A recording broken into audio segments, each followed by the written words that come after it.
Hello friends, welcome to DVD corner. இவள் உங்களின் தோழி. இன்றைக்கி நம்ம ஹோட்டல் ஸ்டைலில் சூப்பராக ஒரு சில்லி சோயா பண்ண போகிறோம். வாங்க எப்படி பண்ணுறதுன்னு பார்க்கலாம். நான் ஒரு கப் அளவுக்கு சோயா எடுத்திருக்கேன். நான் பெரிய சைஸாக தான் எடுத்திருக்கேன். நீங்கள் விருப்பப்பட்டிங்கன்னா சின்ன சைஸ் சோயாவும் எடுத்துக்கலாம். இது சோயா மீல் மேக்கர் அந்த மாதிரிலாம் சொல்வோம் இல்லையா, அதுதான் இது. இதில் நான் ஒரு கப் அளவுக்கு தண்ணி ஆட் பண்ணிக்கிறேன். ஆட் பண்ணிவிட்டு நீங்கள் ஒரு 10 நிமிஷம் இதை நல்லா ஊற வச்சுடுங்க. நான் நார்மல் வாட்டர் தான் எடுத்திருக்கேன், ஹாட் வாட்டர்லாம் யூஸ் பண்ணல. நீங்கள் ஹாட் வாட்டர் எடுத்திங்கன்னா இது ரொம்ப மாவு மாதிரி ஆகிடும். அதனால் நார்மல் வாட்டரை யூஸ் பண்ணுங்கள். இது பார்த்திங்களா, 10 நிமிஷம் கழித்து பார்த்திங்கன்னா இந்த அளவுக்கு நல்லா ஊறிருக்கு. இப்போ இதில் இருக்க நம்ம வாட்டரெல்லாம் எடுத்துடலாம் தனியாக. நீங்கள் நல்லா இந்த மாதிரி கையில் எடுத்து இந்த மாதிரி ப்ரெஸ் பண்ணி எடுத்திங்கன்னா தண்ணி எல்லாமே வந்துடும் உங்களுக்கு வெளியே. இது வர தண்ணியே பார்த்தா தெரியும், அப்படியே ஒரு மாதிரி மாவு மாதிரி உங்களுக்கு கலந்து வருது பாருங்கள் தண்ணி.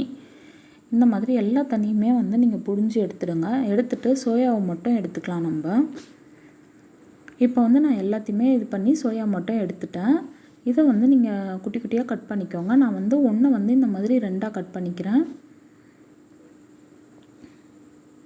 உங்களுக்கு இன்னும் சின்னதாக வேணும் அப்படின்னு நினச்சிங்கன்னா இதை இன்னும் கூட 3 இல்லை 4 பீஸாக கட் பண்ணிக்கலாம். நீங்கள் எல்லாத்தையுமே இந்த மாதிரி கட் பண்ணி எடுத்து வச்சுக்கோங்க. நம்ம எல்லாத்தையுமே கட் பண்ணி எடுத்தாச்சு. இப்போ ஒரு மிக்சிங் பவுல் எடுத்துகிட்டு நம்ம கட் பண்ணி எடுத்த சோயாவை இதில் ஆட் பண்ணிக்கலாம். இதோட 2 ஸ்பூன் அளவுக்கு நான் மைதா மாவு ஆட் பண்ணுறேன். நீங்கள் மைதா மாவு வேண்டாம்னு நினச்சிங்கன்னா கடலை மாவு யூஸ் பண்ணிக்கோங்க. அடுத்ததாக 1 ஸ்பூன் அளவுக்கு சோள மாவு ஆட் பண்ணுறேன். கார்ன்ஃப்ளவர்னு சொல்லுவோம் இல்லையா, அதுதான் 1 ஸ்பூன் எடுத்திருக்கேன் நான். அடுத்ததாக 1 ஸ்பூன் அளவுக்கு அரிசி மாவு ஆட் பண்ணிக்கோங்க. ஒரு அரை ஸ்பூன் அளவுக்கு சிகப்பு மிளகாய் தூள் எடுத்துக்கிறேன். இதை நல்லா மிக்ஸ் பண்ணிவிடுங்க. அடுத்ததாக தேவையான அளவுக்கு உப்பு ஆட் பண்ணி நல்லா இதை மிக்ஸ் பண்ணுங்கள். ஃபஸ்ட்டு தண்ணி எதுவும் ஆட் பண்ண வேண்டாம். நீங்கள் நல்லா இதை மிக்ஸ் பண்ணிவிடுங்க. கையாலேயே நல்லா மிக்ஸ் பண்ணிவிட்டு அதுக்கப்புறமா நம்ம தண்ணி ஆட் பண்ணிக்கலாம். நான் 1 ஸ்பூன் அளவுக்கு தான் இப்போ தண்ணி ஆட் பண்ணியிருக்கேன். நிறைய தண்ணி ஆட் பண்ணலை. நீங்கள் தண்ணி நிறைய ஆட் பண்ண வேண்டாம். இது நீங்கள் மைதா மாவு யூஸ் பண்ணும்போது தான் உங்களுக்கு நல்ல ஒரு ஹோட்டல் ஸ்டைல் டேஸ்ட்டு கிடைக்கும் உங்களுக்கு. இப்போ நம்ம மிக்ஸ் பண்ணி இதை எடுத்தாச்சு. இதை இப்போ ஆயிலில் நம்ம ஃப்ரை பண்ணி எடுத்துக்கலாம். நீங்கள் ஒரு 5 நிமிஷம் இதை அப்படியே விட்டுட்டு அப்புறமா எடுத்து ஃப்ரை பண்ணிங்கன்னா இன்னும் டேஸ்ட்டு சூப்பராக இருக்கும் உங்களுக்கு. நல்லா மசாலாலாம் ஊறி இருக்கும். இப்போ நான் ஒரு பேனில் 2 ஸ்பூன் அளவுக்கு ஆயில் ஆட் பண்ணியிருக்கேன். எண்ணெய் கொஞ்சம் சூடாகட்டும். சூடானதும் நம்ம இந்த சோயாவை அதில் ஆட் பண்ணிக்கலாம். நீங்கள் விருப்பப்பட்டிங்கன்னா நீங்கள் எண்ணெயிலேயே கூட சோயாவை பொரித்து எடுத்துக்கலாம். நான் எண்ணெயிலெல்லாம் பொரிக்காமல் இந்த மாதிரி தான் நான் 2 ஸ்பூன் அளவுக்கு ஆயிலில் தான் இதை ஃப்ரை பண்ண போகிறேன். இதுவே உங்களுக்கு ரொம்ப ரொம்ப சூப்பராக இருக்கும். நீங்கள் ஒரு டைம் இந்த மாதிரி பண்ணி பாருங்கள். கண்டிப்பாக இந்த மாதிரி தான் அதுக்கப்புறம் நீங்கள் எல்லாமே ஃப்ரை பண்ணுவீங்க. இது நம்ம ஆயில் கம்மியாக யூஸ் பண்ணியிருக்கோம் அப்படின்றதெல்லாம் தெரியவே தெரியாது. இது எண்ணெயில் எப்படி நீங்கள் பொரித்து எடுக்கிறீங்களோ அந்த டேஸ்ட்டு தான் உங்களுக்கு கிடைக்கும். இது ஒரு 2 நிமிஷம் போல் ஒரு சைடு வேகட்டும். அதுக்கப்புறமா நம்ம திருப்பிட்டு இன்னொரு சைடு வேக வச்சுக்கலாம். ஒரு 3 to 4 மினிட்ஸ்லேயே உங்களுக்கு இது எல்லாமே சூப்பராக மொறுமொறுன்னு குக் ஆகிடும். இது பார்த்திங்கன்னா மேலே நம்ம கோட்டிங் போட்டிருக்கோம் இல்லையா மைதா மாவு, இது நல்லா மொறுமொறுப்பாக இருக்கணும் உங்களுக்கு. உள்ளே இருக்க சோயா சாஃப்டாக இருக்கணும். அந்த அளவுக்கு நீங்கள் இது பண்ணி எடுத்துக்கோங்க. இது பார்த்தாவே தெரியும் உங்களுக்கு. எண்ணெய் டக்குன்னு சோயா அப்சர்வ் பண்ணிவிடும். நம்ம யூஸ் பண்ண எண்ணெய் பேன்லேயே இருக்காது. கொஞ்சம் நேரம் கழித்து பார்த்திங்கன்னா நீங்கள் ஆயிலில் போட்டு ஃப்ரை பண்ணி எடுக்கும்போது சில டைம் நிறைய எண்ணெய் இழுத்துக்கும் உங்களுக்கு. சோயா நான் அப்படியே எண்ணெயை இழுத்துடும். அது சாப்பிடவே முடியாது. டேஸ்ட்டே உங்களுக்கு மாறிடும். இந்த மாதிரி பண்ணும்போது டேஸ்ட்டு சூப்பராக இருக்கும். இப்போ பார்த்திங்களா, ஒரு சைடு நல்லா மொறுமொறுப்பாக வெந்துடுச்சு. இப்போ நம்ம அப்படியே கலரி விட்டுக்கலாம். இன்னொரு சைடும் நல்லா வெந்துட்டோம். நீங்கள் ஒரு சைடு வெந்த பிறகு இந்த மாதிரி கலரி விட்டிங்கனாவே போதும். இப்போ நீங்கள் பார்த்திங்கனாவே தெரியும் 2 சைடுமே ஒரு சிலதெல்லாம் நல்லாவே பொரிஞ்சு இருக்குது பாருங்கள் உங்களுக்கு.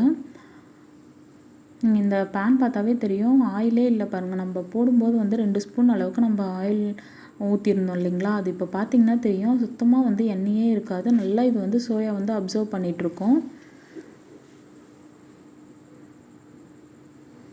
அவ்வளோதான். இது வந்து நல்லாவே உங்களுக்கு ஃப்ரை ஆகிடுச்சு. எல்லா சைடுமே வந்து நல்லா ஃப்ரை ஆகி நல்லா மொறுமொறுப்பாக இருக்குது. இதை நீங்கள் அப்படியே கூட ஸ்நாக்ஸாக சாப்பிட்லாம். ரொம்ப டேஸ்ட்டாக இருக்கும். நீங்கள் இதில் வந்து கொஞ்சமாக வந்து சில்லி சாஸ் கொஞ்சமாக யூஸ் பண்ணிவிட்டு நீங்கள் சாப்பிட்டிங்கன்னா ரொம்ப சூப்பராக இருக்கும் டேஸ்ட்டு.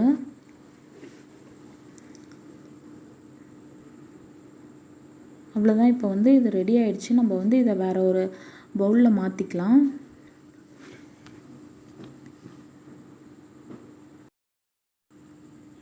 இப்போ வந்து நான் இந்த மாதிரி ஒரு பவுலில் எடுத்துட்டேன்.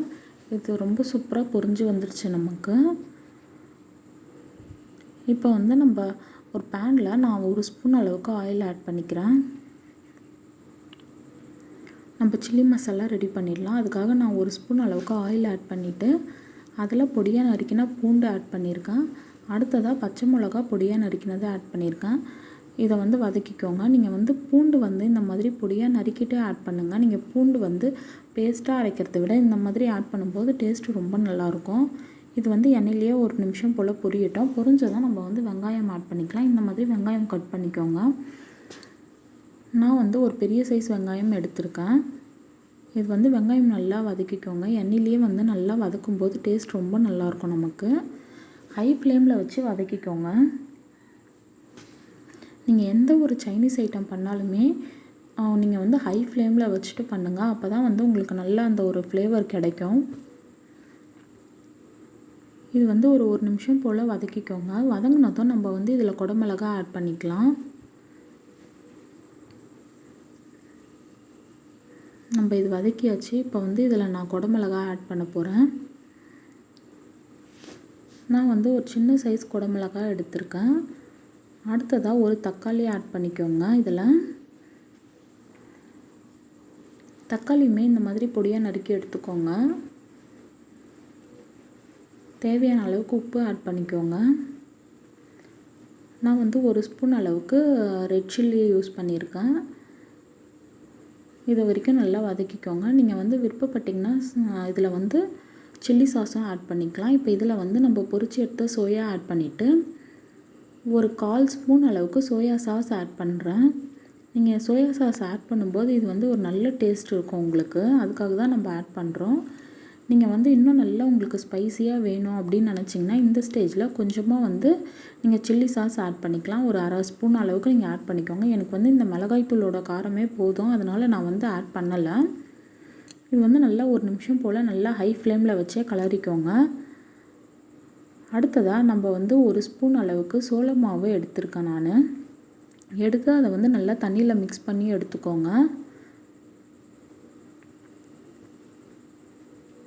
இது பார்த்திங்கன்னா தெரியும், கட்டி எதுவுமே இல்லாமல் நல்லா இந்த மாதிரி தண்ணியில் மிக்ஸ் பண்ணி எடுத்துட்டு இதை வந்து நம்ம இதோட ஆட் பண்ணிக்கலாம். ஆட் பண்ணி கலரி விட்டுருங்க. உங்களுக்கு எந்த அளவுக்கு தண்ணி தேவையோ, உங்களுக்கு வந்து நல்ல ஒரு கிரேவி மாதிரி வேணும்னா இன்னும் கொஞ்சம் நீங்கள் தண்ணி ஆட் பண்ணிக்கலாம். இல்லை உங்களுக்கு திக்காக வேணும்னா இதே போதும். ட்ரையாக வேணும் அப்படின்னு நினச்சிங்கன்னா இந்த அளவுக்கே போதும். 1 ஸ்பூன் மாவுக்கு 2 ஸ்பூன் அளவுக்கு நீங்கள் தண்ணி ஆட் பண்ணிக்கோங்க. 2லேருந்து 3 ஸ்பூன் அளவுக்கு தண்ணி ஆட் பண்ணி இது பண்ணிக்கோங்க.